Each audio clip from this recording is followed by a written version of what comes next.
Hi, my name is Dai Matsuzaka. Welcome to Problem Solving and Data Analytics. This is Chapter 3.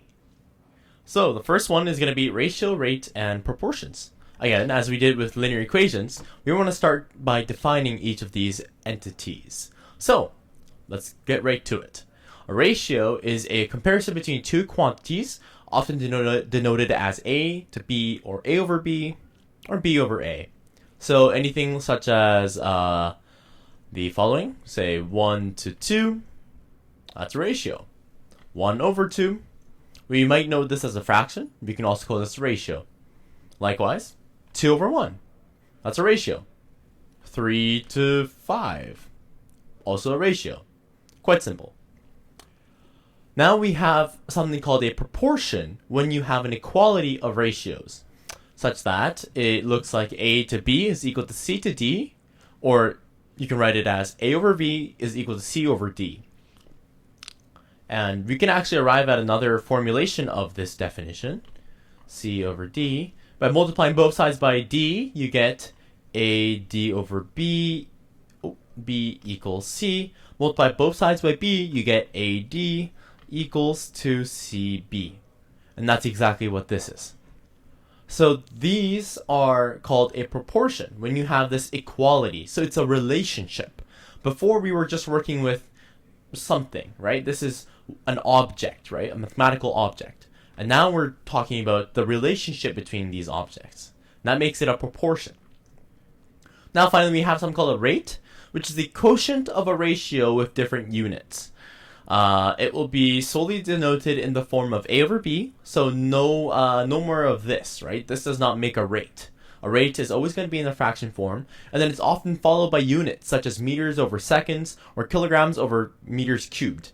So what the key part is that it's different units, right? And if you think about, speed or something, right? We denote this with meters over seconds. That's a rate. Right? It's a rate that you move in meters given some seconds, which is time. Very different units. That's what makes it a rate. So given that, let's look at an example. So a recipe calls for 4 oranges for every banana to make a tropical juice. Is this a rate, ratio, or proportion? Well, right off the bat, you can get rid of proportion because there is no equality, right? There's no equality of ratios or rates. So that's out of there.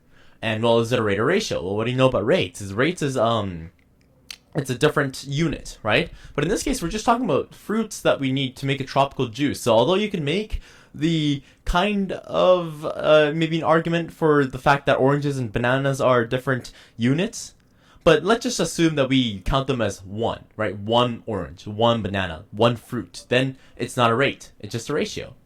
So you get 4 oranges per 1 banana. There you go. And an equivalent formulation would be something like 1 to 4, right? These guys are actually saying the same thing, but we're just having a different thing in the numerator, right? This one would be 4 over 1. This is 1 over 4. So what's on top, right? Well, the banana is on top in this one, and the banana is on the bottom on this one. We're talking about the same ratio, but we're putting different things in front. That's the only difference. Now, imagine that you have 6 bananas, and you want to know how many oranges you need to satisfy the recipe.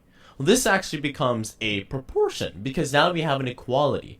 We want to know how many oranges you need. So let's let x be equal to number of oranges. Equal oranges. What do you know about the ratio of making these juice? Well, it's 1 banana per every 4 oranges. And we need this ratio to be equivalent. So we have a proportion.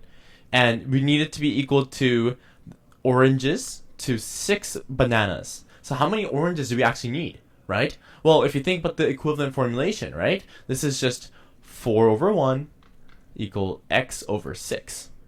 So, isolate for x. Well, you can do that and multiply by 6 on both sides, and you get x is equal to 6 times 4, 24. And there you go. You found out how many oranges you need through the proportions using the ratios. Given that the recipe calls for 3 bananas and 5 oranges, 3 to 5 is the ratio between parts. So this is a new concept, I might assume, but there's something called a ratio between parts and a ratio between wholes. right? So considering that bananas and oranges all fall under the types of food you need for the recipe, or just fruits, for example, right? There are a total of 8 fruits, 3 plus 5, but there is 3 bananas and 5 oranges. So when we kind of partition the oranges and bananas, say this is oranges, there's 5 of them, and then there's these terrible looking bananas. The whole, let's make this black, the entire thing is 8, but if you count the specific ones, this is 5, and the other is 3. Now I think you can already see what's happening here. You can actually look at what kind of ratios can you make, right? And that's exactly what we're going to define over here. So when a ratio compares 2 fractions of the whole, it is called part-to-part ratio. So let's go back to the diagram from before. So the whole is 8. There's 8 fruits in total. But of the 8 fruits, we have 5 oranges and 3 bananas, right? So if a ratio compares the actual elements, the parts that make up the whole, in which case this is 5 to 3 or 3 to 5, that's called the ratio between parts, or a part-to-part ratio. Now, there's another one. When a ratio compares a fraction of the whole with the whole, it is called part-to-whole ratio. So if you go back to the diagram one more time, so this is a part, right? So the green bananas is a part of the whole. So if you compare 3 to the whole, which is all 8 fruits, then this is a part-to-whole ratio. We could do another one, right? There's another part in this partition, the oranges, right? There's 5 of them. So 5 to 8, which is a comparison between the part of the whole to the entire thing. This is also a part-to-whole ratio. Now, given that we have A to B such that it is part-to-part, then we can always find the part-to-whole ratio. So say we have, the previous example, right? The 5 oranges and 3 bananas. So we have 5 oranges and, let me make that green, 3 bananas. Right? So how can we make the part-to-whole ratio? Well, what you'll realize is, well, what's the whole? Well, the whole is just 3 plus 5, which is just equal to 8. And that's what this theorem is saying. We're saying that if you have A to B as a part-to-part ratio, then you can actually create the part-to-whole ratio by some part. So it's either A or B, A2, so comparing A to A plus B, which is the whole. Or you can create the other one, where you start off with B. You're comparing B with the whole, which is A plus B, right? In our case, this was A, and the bananas were B. A plus B is 8. So that's it. There you go. That's your whole.